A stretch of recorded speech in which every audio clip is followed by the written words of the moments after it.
Hey, beautiful friends. Welcome to Fearless and Worthy Woman Walking Boldly in Your Calling. I am your host, Alexandria Daugherty, and this is where faith meets real life.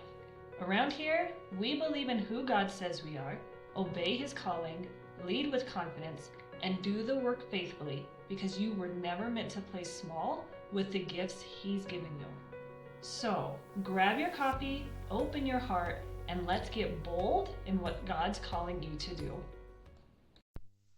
Have you ever had those moments where you feel God tugging on your heart to speak, to share, or even to make a move, and everything in you wants to hold back? And it's not because you don't believe, but maybe because you're tired of being misunderstood. You are tired of putting your heart out there and wondering if it's going to land wrong.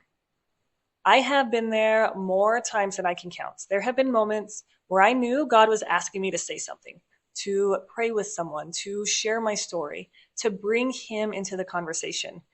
And I could feel that war happening inside of me. That quiet voice saying, what if this makes things really weird? Or what if they don't get it? What if they think I am doing too much or trying too hard? It's that tension between wanting to honor God and wanting to be accepted by people. And if I'm honest, that's one of the hardest places to lead from. Because leadership, the kind that starts in your spirit, always calls you to step into moments that do not guarantee applause. Living your faith out loud is not about being loud at all. Instead, it's about being real. It's about letting who you are, when you're alone with God, start to show up in the way you love people, in the way you carry yourself, and in the way you handle hard things.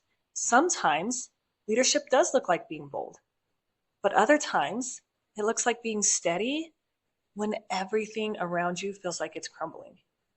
Either way, it's faith in motion. Let's talk about why this is so hard to do. When you feel that pull to speak up or to stand out, your brain immediately looks for safety. Again, if you were here with me yesterday, you heard me talk about the amygdala, and that's the amygdala at work.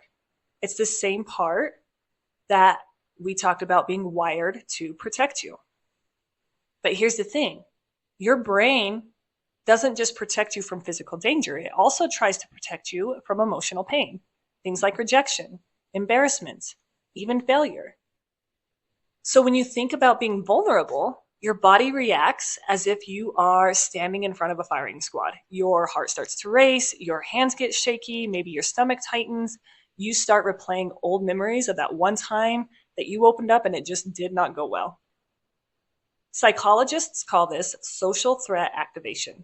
It's your nervous system treating rejection like danger. Because in ancient times, being cast out from the group meant survival was at risk.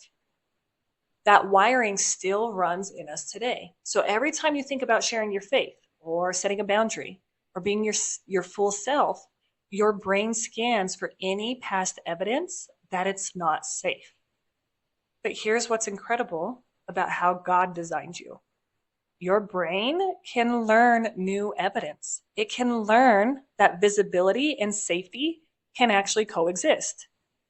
Every time you follow that nudge, even if your voice shakes a little bit or your heart starts to race, you're proving to your body that obedience is safe, that showing up as yourself doesn't lead to danger anymore. And it's not going to happen overnight, unfortunately, but little by little, your mind starts catching up to what your spirit already knows. Matthew 5:14-16 says, "You are the light of the world. A city on a hill cannot be hidden. Neither do people light a lamp and put it under a bowl. Instead, they put it on its stand, and it gives light to everyone in the house. In the same way, let your light shine before others." I really love that he didn't say, try to be the light. He said, you are. He's not asking you to earn it. He's reminding you of what is already true.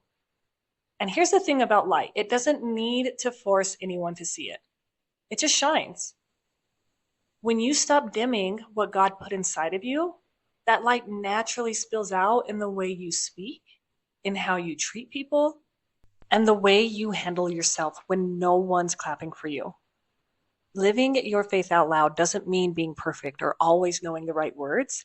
It just means you stop hiding what God is already doing in you.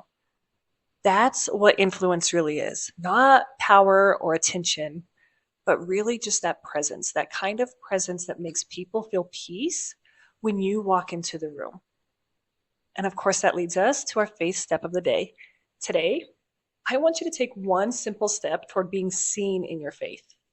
Not to prove something, but just to practice honesty with yourself and with God. Maybe it is praying out loud with your kids or your spouse. Maybe it's reaching out to someone and saying, I don't have all the answers, but I'm here. Maybe it's sharing a story that feels hard, but is true.